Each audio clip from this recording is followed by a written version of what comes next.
बारामतीच्या भोर तालुक्यातील वेल्हे इथल्या पीडीसीसी बँकेच्या मॅनेजरवर निवडणूक आयोगाने निलंबनाची कारवाई केली आहे। बँकेतील सीसीटीव्ही तपासलं असता मतदानाच्या आदल्या दिवशी म्हणजेच 6 मे रोजी बँक रात्री उशिरापर्यंत सुरू होती हे आता उघड झालंय। याच वेळी बँकेत 40 ते 50 जण होते हे सुद्धा समोर आलंय। या संदर्भात आता शरद पवार गटाचे आमदार रोहित पवार यांनी निवडणूक आयोगाकडे तक्रार केली होती आणि त्याची दखल घेत आयोगाने पुणे जिल्हा मध्यवर्ती बँकेची वेल्हे शाखा आणि बँक व्यवस्थापकावर गुन्हा दाखल केलाय।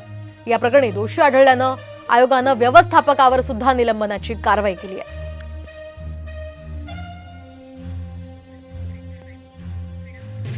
दरम्यान याच पार्श्वभूमीवर खासदार अमोल कोल्हेंनी निवडणूक आयोगाकडे पीडीसीसी शाखांसाठी पोलीस बंदोबस्त मागितलाय।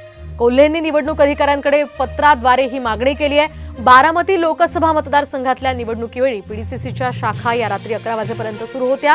शिरूरच्या मतदानावेळी असे काही प्रकार घडू नयेत म्हणून कोल्हेंनी निवडणूक अधिकाऱ्यांकडे ही सुरक्षा मागितली आहे। त्याच पार्श्वभूमीवर आता ही सुरक्षा निवडणूक आयोग प्रदान करतं का ते सुद्धा पाहणं अतिशय महत्त्वाचं ठरणार आहे। आताची ही महत्त्वाची अपडेट आपण पाहतोय। बारामतीमध्ये जो प्रकार घडला तो प्रकार शिरूरमध्ये घडू नये यासाठी अमोल कोल्हेंनी खबरदारी म्हणून पत्राद्वारे निवडणूक आयोगाकडे सुरक्षेची ही मागणी केली आहे। पोलीस बंदोबस्त पीडीसीसी बँकेमध्ये असावा अशी मागणी अमोल कोल्हेंनी केली आहे।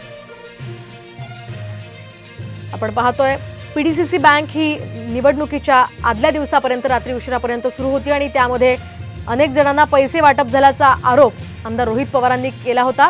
त्याच पार्श्वभूमीवर अमोल कोल्हेंनी ही खबरदारी घेतली।